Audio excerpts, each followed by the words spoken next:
창세기 12장 10절부터 20절에 있는 말씀으로 큐티인 제목은 아브라함의 큰 실수입니다. 첫째로 약속의 땅을 벗어남입니다. 10절입니다. 그 땅에 기근이 들었으므로 아브라함이 애굽에 거류하려고 그리로 내려갔으니 이는 그 땅의 기근이 심하였습니다. 창세기 12장 1절에서 8절까지의 본문에서 하나님께서 아브라함에게 고향 친척 아버지의 집을 떠날 것을 명령하십니다. 그러나 아브라함은 우유부단하게 이것들을 완전히 떠나지 못했습니다. 그때 하나님께서 가나안 땅이 약속의 땅임을 말씀하시며 그의 후손에게 주실 땅이라고 계시하십니다. 그래서 아브라함이 가나안 땅에서 여호와께 제단을 쌓고 여호와의 이름을 불렀습니다. 그러나 그러면서도 그의 발길은 점점 남방으로 옮겨갑니다. 머리로는 가나안 땅이 약속의 땅인 줄 알면서도 이미 정착한 가나안 사람들이 있으니 하나님께 묻지도 않고 남쪽으로 내려가는 것이죠. 가나안이 약속의 땅임을 알지만 남방으로 옮겨가는 모습이 우리에게도 여전히 있습니다. 사랑해야 하는 건 알겠는데 숨기기는커녕 만나기도 싫고 인사하기조차 싫은 그런 사람들이 있습니다. 예수님을 처음 믿고 신앙생활을 하다가도 다시 세상으로 돌아가는 것처럼 아브라함도 여호와의 이름을 부른 뒤에 하나님께 묻지 않고 자꾸 남방으로 내려가는 것이죠. 왜 그렇습니까? 갈대아 우르 하란 같은 부유한 곳에서 살던 아브라함이었던지라 가나안 같은 곳이 눈에 들어오지 않았을지도 모릅니다. 이렇게 우리의 가치관은 바뀌기가 참 어렵습니다. 아브라함은 기근이 심해져 남방으로 내려간 것이 아니라 남방으로 가는 중에 기근이 왔다고 볼 수 있죠. 아브라함은 약속의 땅을 벗어난 것은 하나님을 신뢰하지 않고 일어나지도 않을 일을 미리 염려했기 때문입니다. 염려가 기근을 자초한 것이죠. 우리도 일어나지도 않은 일을 미리 염려하고 걱정하면 올 것은 기근밖에 없습니다. 기근을 헤쳐나갈 생각도 하지도 않고 피해갈 생각만 하니 자꾸 엉뚱한 곳으로 가고 기근을 자초합니다. 그러고는 남 핑계대고 자신을 합리화합니다. 두렵다고 하기 싫다고 해야 할 일을 하지 않거나 피해버리면 큰 실수를 할 수밖에 없습니다. 기근이 들어도 그곳에 남아 잘 훈련받아야 하는데 아브라함은 애써 그것을 피해 애굽에 거류하고자 합니다. 여기서 거류의 의미는 잠깐 머문다는 말이죠. 아무리 약속의 땅이라 해도 내가 지금 좀 힘드니 당분간 피하겠다는 뜻입니다. 나중에는 돌아오겠다는 마음이 있었을지라도 그렇게 하나님 곁을 떠났다가 돌아오지 못한 사람이 얼마나 많은지 모릅니다. 아브라함도 고향과 친척과 아버지의 집을 떠날 때는 하나님의 음성을 듣고 그 약속을 붙잡고 가지 않았습니까? 그런데 애굽으로 갈 때는 단 한 번 하나님께 물어보았다는 언급이 전혀 없지 않습니까? 자기 마음대로 자기 생각에 옳은 대로 움직인 것입니다. 기근에 대한 접근을 잘못하였습니다. 우리 인생에도 예외 없이 기근이 다가오지 않습니까? 내가 지금 겪고 있는 기근도 결국 나 때문에 왔다는 겁니다. 기근에는 떠나야 할 기근이 있고 견뎌야 할 기근이 있습니다. 목숨의 위협을 느끼고 탈출할 수밖에 없는 상황, 예를 들면 북한 같은 상황은 떠날 수밖에 없는 기근이죠. 그런데 인간관계에서 오는 기근은 대부분 견뎌야 할 기근입니다. 하나님은 우리에게 인내를 온전히 이루고 부족함이 없게 하시려고 기근을 허락하셨습니다. 그러므로 하나님께서 때를 허락하실 때까지 끝까지 잘 견뎌야 합니다. 믿는 사람에게 닥치는 기근은 내 힘으로 벗어날 수 있는 것이 아니기 때문입니다. 아브라함이 믿음의 사람이고 약속의 땅에 들어왔기에 이것은 견뎌야 할 기근이잖아요.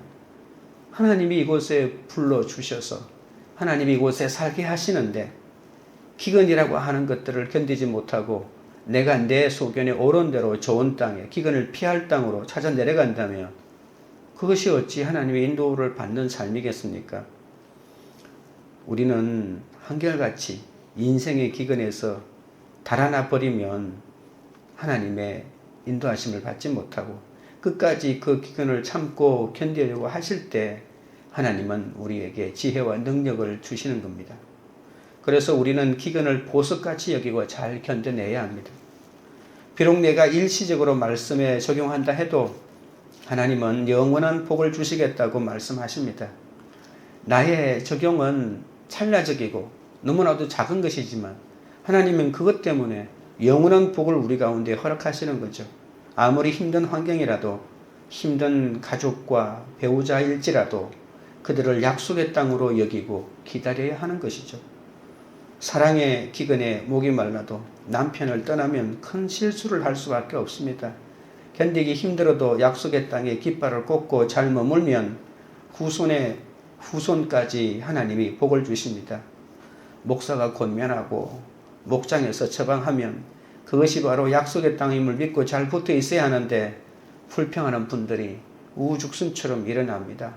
하기 싫고 두려워하는 일을 처방한다고 그 말이 듣기 싫어서 공동체를 떠나면 어떻게 될까요?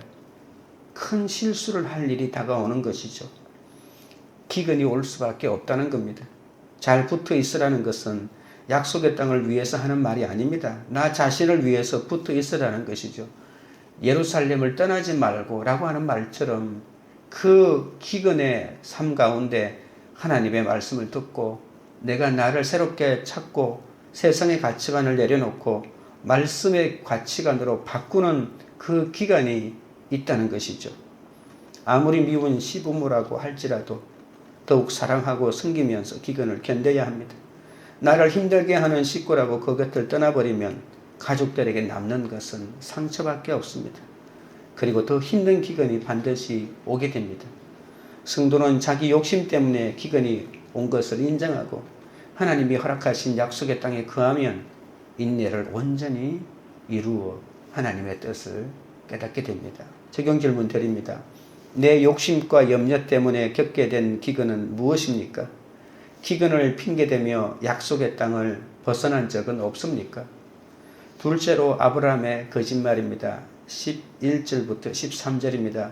그가 애굽에 가까이 이르렀을 때에 그의 아내 사레에게 말하되 내가 알기에 그대는 아리따운 여인이라 애굽 사람이 그대를 볼 때에 이르기를 아는 이는 그의 아내라 하여 나를 죽이고 그대는 살리리니 원하건대 그대는 나의 누이라 하라. 그러면 내가 그대로 말미암아 안전하고 내 목숨이 그대로 말미암아 보존되리라 하니라. 아브라함은 자신의 아리따운 아내 사레가 애굽 사람의 표적이 될 줄 알면서도 기근을 피해 애굽으로 내려갑니다. 그리고 아내 때문에 자신이 죽을까봐 두려웠던 그는 아내를 누이라고 속입니다. 눈에 보이는 염려가 우리의 신앙을 좀먹고 거짓말로 이끌어갑니다. 아브라함의 큰 실수는 바로 거짓말이었습니다. 약속의 땅에도 기근이 올 수 있습니다. 그러나 그 기근은 훈련이라고 하지 않았습니까? 기근 가운데 하나님만 의지하는 법을 가르쳐주고 하나님이 기근을 허락하셨는데 그렇게 성실했던 아브라함이 기근을 만나자 궁지에 몰려 비겁하고 거짓말하는 사람이 되었던 겁니다. 자기 목숨을 살리려고 아내를 누이라 속이는 모렴치한 사람이 여지없이 드러납니다. 정말 치사하기 짝이 없습니다. 여러분, 내 남편이 바로 이런 사람이라면 어떻겠습니까? 내가 바로 사례였다면 이 말을 듣고 어떤 기분이 들었을까요? 아브라함은 우리와 성정이 똑같은 사람입니다. 내 남편도 아브라함과 다를 바 없습니다. 이런 상황에서 자기 목숨부터 지키려고 아내를 팔아버릴 자들이 우리의 남편입니다. 우리 남편만은 달라. 절대로 그렇지 않을 거야. 이런 남편은 없습니다. 그런데도 아브라함은 이 모든 실수를 거쳐 믿음의 조상이 되지 않습니까? 아브라함이 그렇게 성장해 갔기에 우리 같은 지질한 인생도 이렇게 성경에 있는 말씀을 가지고 적용할 용기를 낼 수 있는 것이죠. 아브라함이 처음부터 너무나 훌륭해서 실수 한 번 하지 않고 믿음으로 살았다면 우리는 아브라함을 따라 믿음의 삶을 살 엄두조차 나지 않을 것입니다. 아브라함은 아내 사라에게 아리따운 여인이라고 합니다. 아리따운 여인이라는 광채가 날 정도로 아름답고 화려한 여인이라는 말이죠. 애굽 사람들이 모두 얼굴이 검다 보니 얼굴이 하얀 사리를 보고 광채가 났다는 것이죠. 그렇게 눈에 띄니 금세 소문이 났을 것입니다. 그런데 나이 75세에 갈대우르를 떠났고 그리고 아브라함과 사레의 나이 차이가 10살이니 아무리 못해도 65세는 되었을 텐데 65세의 나이임에도 불구하고 이 아브라함의 눈에만 그렇게 보였던 것이 아니라 여전히 굉장히 아름다운 여인이었던 것 같습니다. 아브라함은 그로 인해 두려워서 하나님의 약속을 완전히 잃어버리고 자신이 오히려 아름다운 아내 사레 때문에 목숨마저도 위태로울 것을 생각하고 이렇게 살 궁리를 찾고 있는 것이죠. 하나님이 사레를 통해서 큰 민족을 이루게 하리라는 그 약속을 들었지 않습니까? 그런데도 그 약속은 깡그리 잃어버린 채 예수님의 조상이 될 사레의 몸을 함부로 여기고 남편이면서도 자신만 살려고 이렇게 궁리를 합니다. 아브라함의 이 길은 비굴한 길인데 이것은 바람 피우는 것보다도 더 악한 길 아니겠습니까? 우리가 남편을 약속의 땅으로 믿고 살아가기에는 너무 어렵습니다. 왜냐하면 그 남편이 아내를 팔아서라도 자기 목숨을 부지하겠다는 아브라함 같은 그런 성정을 가진 사람이기 때문이 말입니다. 그러나 아무리 약속의 땅을 누가 노력을 한다고 해서 무조건 잘 사라지는 땅은 아닙니다. 정말 하나님의 위로가 없이는 머물기 힘든 곳이 이 약속의 땅입니다.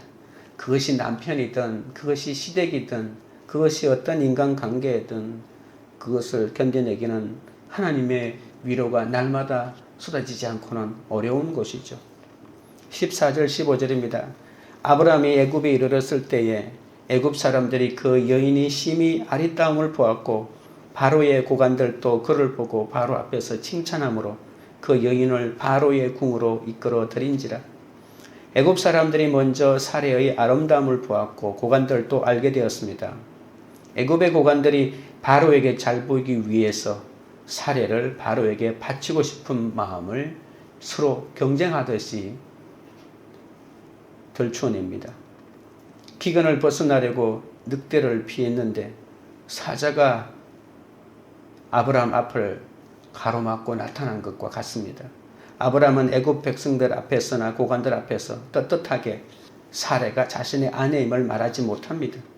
결국 아브라함은 아내를 팔아넘기는 파렴치한 행동을 하게 되죠. 기회를 자꾸 놓칩니다. 한 번의 거짓말로 끝나지 않고 계속 2번, 3번 거짓말을 반복할 수밖에 없게 되죠. 지시하신 땅 가나안을 벗어나고 보니 죄가 저절로 자기 자신을 파고듭니다. 그래서 원칙을 지키는 것이 중요합니다. 내 아내다. 이렇게 한마디만 했으면 이렇게 거짓말을 계속하지 않았어도 되었을 것입니다. 물론 그 말 때문에 나에게 죽음의 위험이 다가온다 하더라도 그러나 그렇게 죽는다면 그것이 순교 아니겠습니까? 그런데 그렇게 죽기는 싫은 거죠. 왜 이런 일이 일어날까요? 욕심 때문입니다. 잘 살고 싶고 아내가 죽더라도 나는 살고 싶고 아내를 빼앗기더라도 나는 살고 싶고 라고 하는 욕심이 우리에게는 있는 것이죠. 이것은 인간이 가지는 근원적인 욕심입니다. 뒤돌아보기도 싫은 가나안을 피해 애굽으로 갔는데 하란에서 얻은 재물도 있으니 기근을 피해 애굽으로 가면 그런 대로 편하게 살 수 있을 것이라고 하는 인간적인 생각을 했던 것이죠. 부부관계가 없어서 외도했다는 것은 합리화될 수 없습니다. 부부관계를 거부하는 아내 때문에 내가 바람을 피웠다고 그 이유가 어떻게 합리적인 이유가 되겠습니까? 사랑의 기근이 와도 약속의 땅에서 기근을 견뎌야 하지 않을까요? 사랑이 없는 기근을 내가 견뎌내야지. 그것 때문에 내가 바람을 피운다고 어찌 그것이 옳은 행동이 되겠습니까? 그러니까 우리는 끊임없이 이 기근이 다가왔을 때 사탄은 네 멋대로 행동해라. 이렇게 해도 괜찮다. 네 책임 아니다 하고 끊임없이 사탄이 꼬이고 유혹하는 건데 우리는 자칫 잘못하면 상대방이 이러니 내가 이렇게 행동해도 괜찮다라고 하는 그 유혹에 넘어가서 사탄의 꼬임에 속아 넘어가는 거죠. 그렇게 만약에 그 가정에 일들이 벌어진다면 부부가 상처를 받는 것이 아니라 자녀들이 평생 겪을 상처가 얼마나 큰지 우리가 생각을 해봐야 합니다. 16절입니다. 이에 바로가 그로 말미암아 아브라함을 후대함으로 아브라함이 양과 소와 노비와 암수 나귀와 낙타를 얻었더라. 아브라함은 결국 바로에게 사례를 내어줌으로 후대를 받습니다. 목숨을 잃지 않았을 뿐만 아니라 재물까지 얻게 됩니다. 그러나 그 모든 것을 함께할 사례를 잃어버렸습니다. 아브라함은 일어나지도 않을 일을 염려하며 자기 염려를 합리화하다가 거짓말하고 아내까지 팔아먹기까지 하는 큰 실수를 저지르고 말았습니다. 눈에 보이는 염려와 두려움이 나의 신앙을 좀먹고 결국에는 거짓말로 이끌어간다는 것을 잊지 마셔야 합니다. 육신의 생각은 사망이고 영의 생각은 생명과 평안이라고 하지 않았습니까? 자기 목숨 구하려고 아내를 팔아넘긴 아브라함의 마음에 과연 평안이 있겠습니까? 이런 상황이 오면 누가 누구를 탓하겠습니까? 문제는 바로 나에게 있는 것인데 애굽으로 간 것도 크고 그렇게 목숨이 두려워서 팔아넘기면 내가 살아남을 수 있을 것이라고 생각하고 그렇게 행동했던 것도 바로 아브라함 자신이지 않습니까? 내 가치관이 문제입니다. 내 가치관이 약속의 땅에 머무르지 못했기 때문에 남방으로 간 것을 회개해야 하지 않겠습니까? 공동체가 싫어서 세상 쾌락으로 떠나가면 망할 수밖에 없습니다.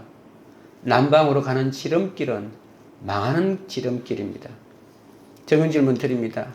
일어나지도 않은 일을 염려하다가 큰 실수를 저지른 적이 있습니까?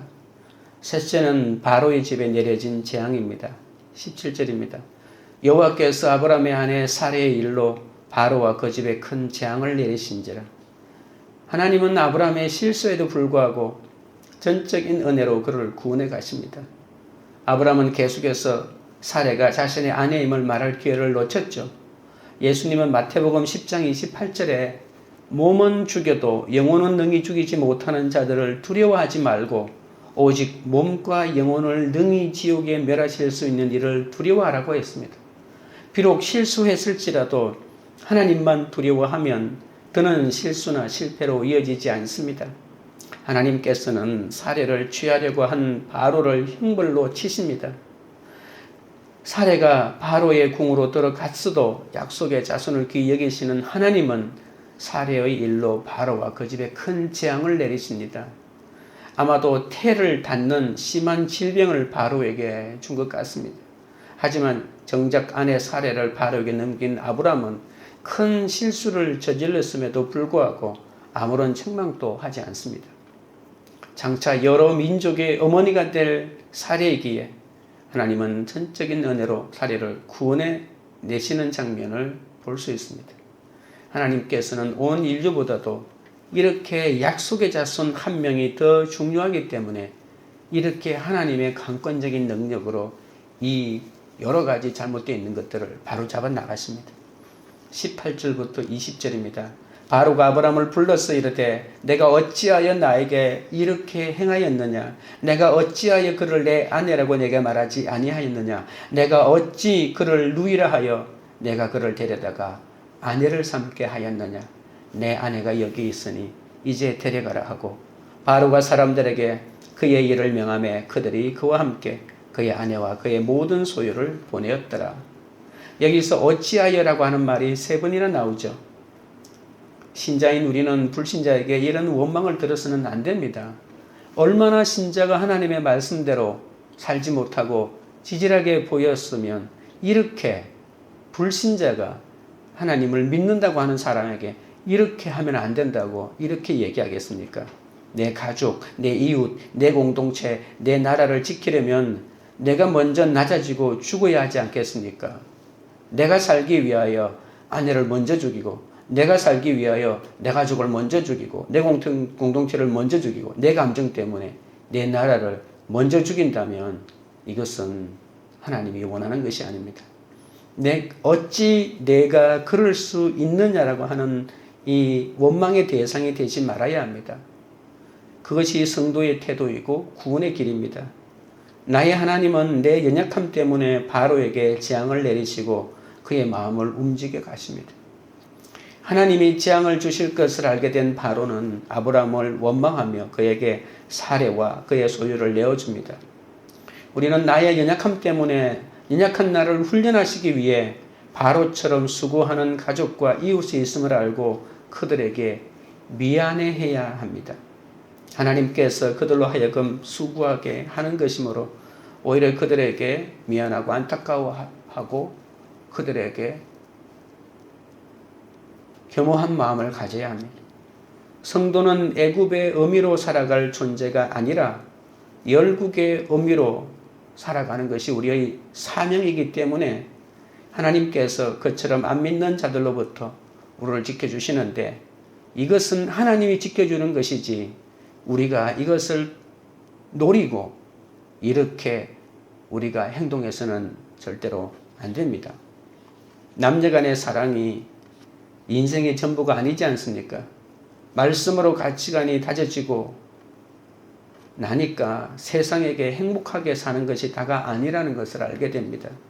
가진 것도 많고 나를 무척이나 사랑해 줄 것 같은 바로 같은 남편이 있다고 해도 약속의 땅을 떠나면 파멸과 파괴가 기다립니다.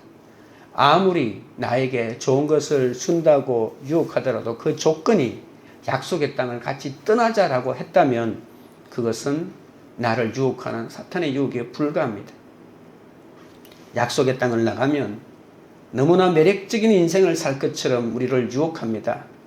그러나 그때 그 유혹에 넘어가면 망합니다.